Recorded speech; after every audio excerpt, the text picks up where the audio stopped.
Hi, I'm Holly Gray, author of Dissociative Living.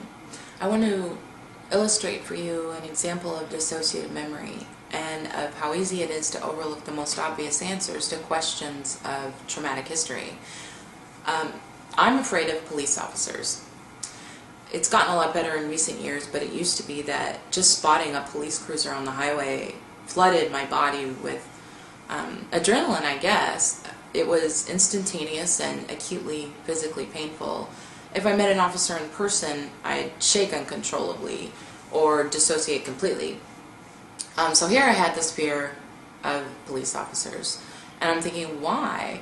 I wondered if there was some horrible memory of police brutality tucked away in my brain somewhere, until one day I was recounting a memory, not a recovered memory or anything like that, just a piece of my life that I'd never forgotten, and I realized I had the answer all along. I was 14 years old and I witnessed a man beating his son, so I ran to the nearest phone and I dialed 911. But I was shaking so badly that I couldn't get the words to come out right, and the dispatcher didn't understand what I was saying and hung up on me. She probably thought it was a prank. So I pulled it together and called back, and they sent officers to the scene. But when they got there, they didn't do anything except question why I'd called in the first place, more suspicious of me than the guy who was assaulting his kid. It never occurred to me that this one memory might be the source of my fear of police officers, because when I remembered it, I recalled facts, not feelings. But that's how dissociative memory works. In this case, facts and feelings were stored separately. So I remembered the incident, but I didn't feel those feelings of terror. I felt those feelings of terror when I saw a police officer.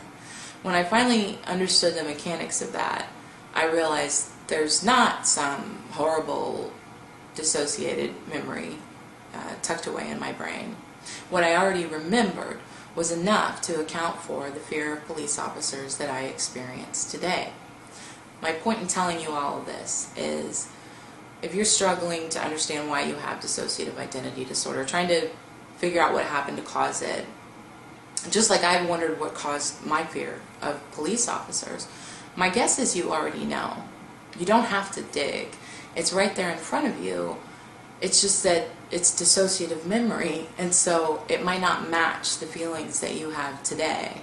And there may be more to the story than meets the eye, but I suspect the story you have is explanation enough. Thanks for watching. I'll see you online.